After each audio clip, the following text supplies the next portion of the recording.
Good morning student.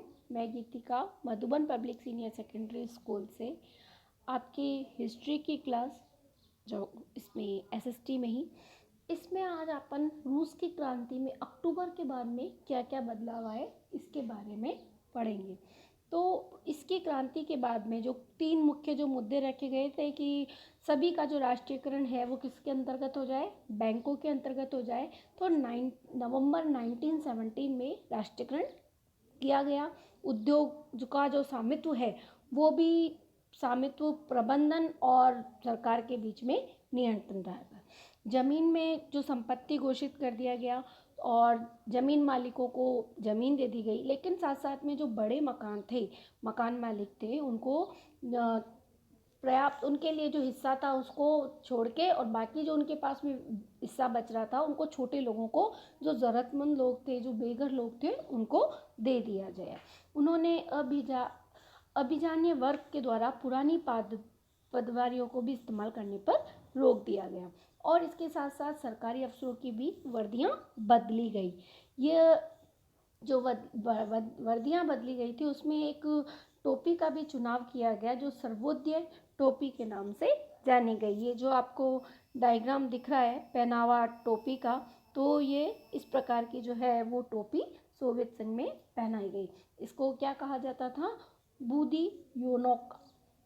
इसमें वॉल्शिया party के द्वारा नाम बदलकर उसका क्या नाम हो गया? रूसी कम्युनिटी पार्टी रख दिया गया। 1970 नवंबर के अंतर्गत ही चुनाव कराए गए, लेकिन इन चुनावों में उन्हें बहुमत नहीं मिल पाया और जनवरी 1918 में असेंबली में वापस से प्रस्तावित खारिज किया गया और लेनिन ने असेंबली बर्खास्त कर दी। ये उनका मत था कि अनिश्चित परिस्थितियों में चुनी गई जो असेंबली है उसके मुकाबले रूसी सोवियत कांग्रेस कहीं ज़्यादा लोकतांत्रिक संस्था है। मार्च 1918 में अन्य राजनीतिक सहयोगी की असहमति के बावजूद भी वेस्ट लिटवास्क ने जर्मनी की संधि कर ली।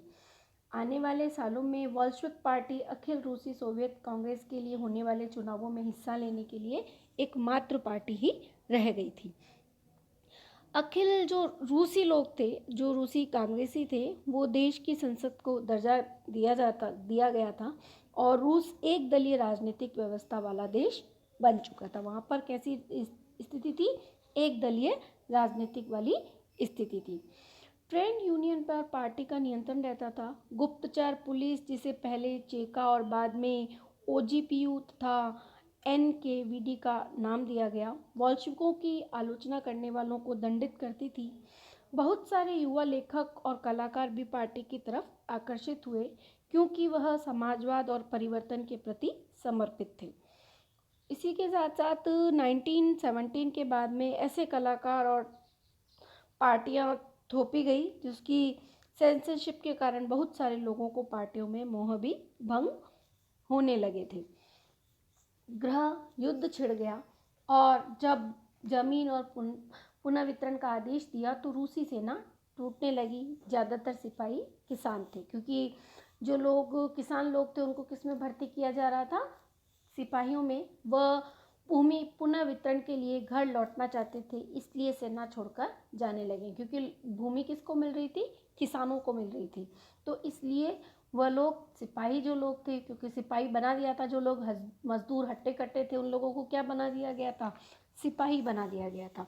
तो इसीलिए उन्हें क्या कर दिया गया? वह लोग छोड़ना चाहते थे कि वह लोग ज़मीन पर अधिकार उनको मिल सके।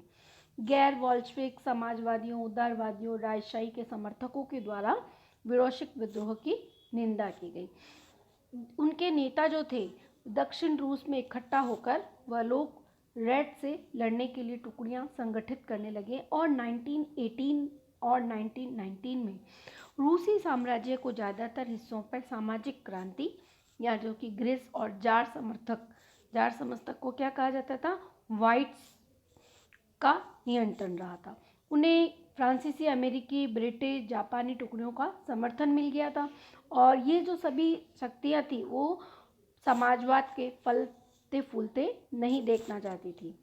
इसी प्रकार उनकी जो टुकड़ियाँ थीं वह बोल्शेविकों के बीच में चले गृह युद्ध के दौरान लूटमार, डकैती, भुखमरी जैसी समस्या को बड़े पैमाने पर फैलने लगी थी। वाइट्स जो कि जार के जो समर्थक थे उनके द्वारा निजी संपत्ति के हिमायती थे, उन्होंने जमीन पर कब्जा करने वाले किसानों के खिलाफ काफ़ी रवैया भी अपनाया था।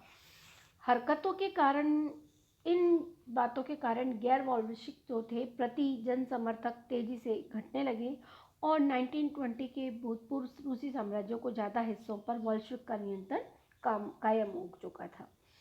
जहाँ रूसी उपनिवेश ही वॉल्शिक विचारधारा के अनुयायी बन गए थे, वहाँ मदद काम नहीं आ सकी और वॉल्शिक उपनिवेशकों ने समाजवाद की रक्षा के नाम पर स्थानीय राष्ट्रवादों का बड़ा ही पैमाने पर कत्ले आम कर दिया था। यानी कि वो लोग नहीं चाहते थे कि इस प्रकार की वह लोग समाजवाद की रक्षा के नाम पे क्या कर रहे थे, वो अपने बारे में सोच रहे थे। वह वैश्विक सरकार क्या चाहती है समझ नहीं आ रहा था लोगों को।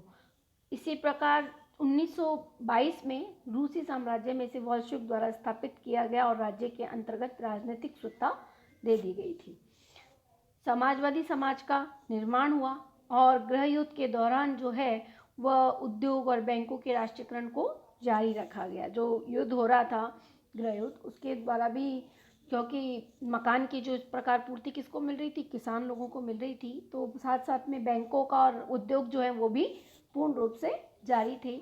जमीन पर खेती की छूट दे दी जिसका कि साम्राज्यीकरण किया जा चुके। जब्त किए गए खेतों को इस्तेमाल वॉल्शविक यह देखने के लिए ही करते थे ये शासन के केंद्रित नियोजन की व्यवस्था लागू की गई और अफसर इस बात का हिसाब लगाते थे कि अर्थव्यवस्था किस तरह काम कर सकती है। इस आधार पर वह 5 साल के लिए लक्ष्य तय कर देते और इसी आधार पर उन्हें पंचवर्षीय योजना बनानी शुरू कर दी। पहले जो 2 योजनाएं थी 1927 से 1932 एंड 1933 से 1938 के दौरान औद्योगिक विकास को बढ़ावा देने के लिए सरकार ने सभी तरह की कीमतें स्थिर कर दी। किसके लिए, किसको बढ़ावा दे रहे थे गृह युद्ध में भी? उद्योग धंधों को बढ़ावा दिया जा रहा था। औद्योगिक उत्पादन को बढ़ाने लगे और कोयले और स्टील के उत्पादन में नए नए औद्योगिक शहर भी अस्तित्व में आ चुके थे, क्योंकि औद्योगिक क्रांति 1921 में स्टार्ट हो चुकी थी। मगर ये जो तेज निर्माण के जो कार्य थे, दबाव जो था, वो कार्य स्थितियाँ खराब होने लगी। क्यों? ऐसे निर्माण कार्य 3 साल के भीतर ही पूरा कर लिया जाए, जो एक स्टील संयंत्र का निर्माण है। इसी दौरान मजदूरों को बड़ी सख्त जिंदगी गुजारनी पड़ी, जिसका नतीजा हुआ कि पहले ही साल में 550 बार काम रुका। रिहायशी क्वार्टरों में जाड़ों में शौचालय जाने के लिए 40 डिग्री से कम तापमान पर लोगों को चौथी मंजिल से उतरकर सड़क के पार दौड़कर जाते थे। और एक विस्तृत जो है वो फैक्ट्री कामगार व किसानों विश्वविद्यालयों को दाखिला दिलाने के लिए भी खास इंतजाम किए गए थे।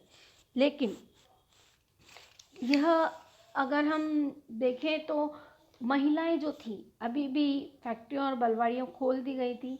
सस्ती स्वास्थ्य जो सेवाएं वो भी उपलब्ध कराई गई, साथ में मजदूरों के लिए रिहायशी मकान भी बनाए गए। लेकिन इन सारी कोशिशों के नतीजे सभी जगह एक जैसे नहीं थे, क्योंकि सरकारी संसाधन सीमित थे। लोगों के पास में पूर्ण रूप से वह संसाधन नहीं पहुंच पा रहे थे। सतलिनवाद और सामूहिकरण, यह नियोजित अर्थव्यवस्था की शुरुआती दौर था जिस समय खेती को सामूहिकरण में पैदा हुई तबाही से जोड़ा हुआ था। 1927 में 1928 के आसपास रूस को शहरों के अनाज को भारी संकट का भी पैदा करना पड़ा, क्योंकि उस समय जो है पूरी जो रूस जो है वो किस में लगा हुआ था, उद्योग बढ़ाने में लगा हुआ था। ज़्यादा कीमतें थी, अनाज नहीं बेचा जा सकता था, लेकिन किसान उस कीमत पर सरकार को अनाज बेचने के लिए तैयार नहीं थे। लेनिन के बाद पार्टी में कमान संभाली और लेनिन के बाद जो पार्टी ने कमान संभाल रहे थे स्टालिन, वह स्थिति को निपटने के लिए बड़े कदम भी उठाए उन्होंने। उनको लगता था कि अमीर किसान और व्यापारी कीमतें बढ़ने की उम्मीद में अनाज नहीं बेच रहे हैं। स्थिति में काबू पाने के लिए उन्होंने सट्टेबाजी भी की, यानी कि उन्होंने जुआ आदि भी इसके तरफ व्यापार के लिए खेला और व्यापारियों के पास में जो जमा अनाज था जब्त करना शुरू कर दिया।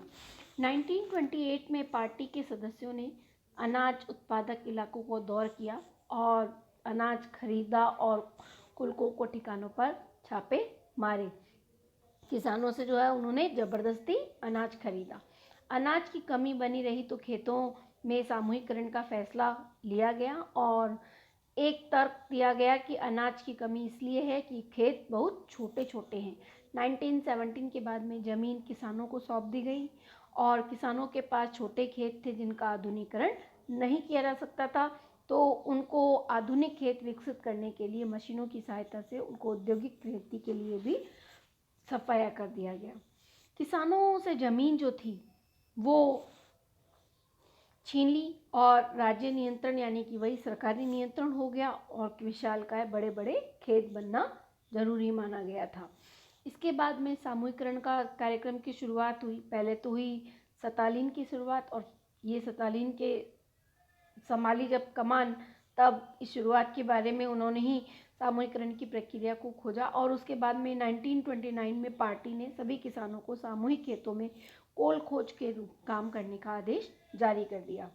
उन्होंने सभी किसान सामूहिक खेत पर काम करते थे। कोल खोज के मुनाफे को सभी किसानों के बीच बांट दिया जाता था और फैसले में जो इन किसानों के जो सरकार के जो विरुद्ध बोलता था वह अपने जानवरों को ख़त्म करने लगे थे। इसलिए 1929 से 1931 के बीच मवेशियों की संख्या 1/3 से भी कम हो गई थी। विरोध करने लगे किसान लोग। किसानों का कहना था कि वे तो अमीर हैं और न ही समाजवाद के विरोधी हैं, वे बस विभिन्न कारणों से सामूहिक खेतों पे काम नहीं कर सकते।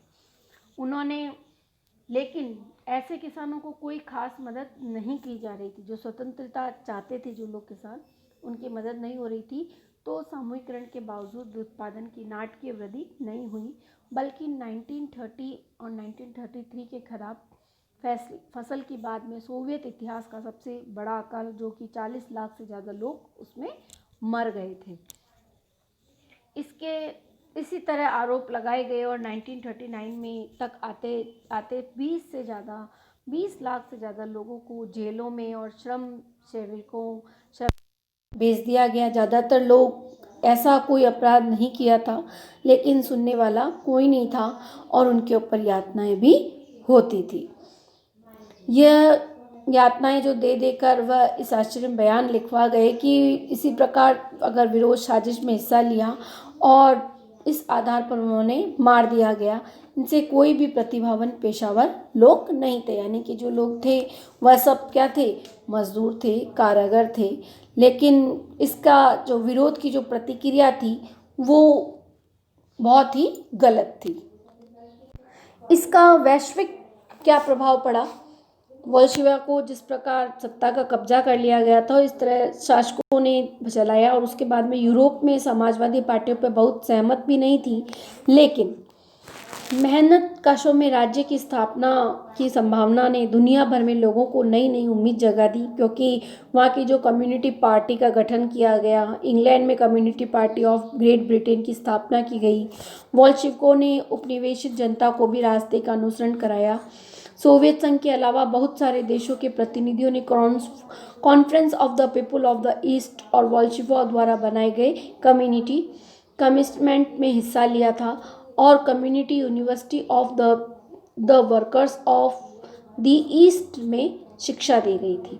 जब दूसरा विश्व युद्ध शुरू हुआ तब सोवियत संघ की वजह से समाजवाद को एक वैश्विक पहचान और हैसियत मिल चुकी थी, लेकिन 50 के दशक तक देश को भीतर भी लोग यह समझने लगे कि सोवियत संघ की शासन जो शैली है वह रूसी क्रांति के आदर्शों के अनुरूप नहीं थी और उद्योग और खेती भी विकसित हो चुके थे, जो एक महाशक्तिमान बन चुके थे। भोजन मिल रहा था गरीबों को, लेकिन वहाँ के जो नागरिकों की इसी तरह की आवश्यक स्वतंत्रता नहीं दी जा रही थी। विकास के परियोजन में भी दमनकारी नीतियों पर भी बल अभी भी चालू था।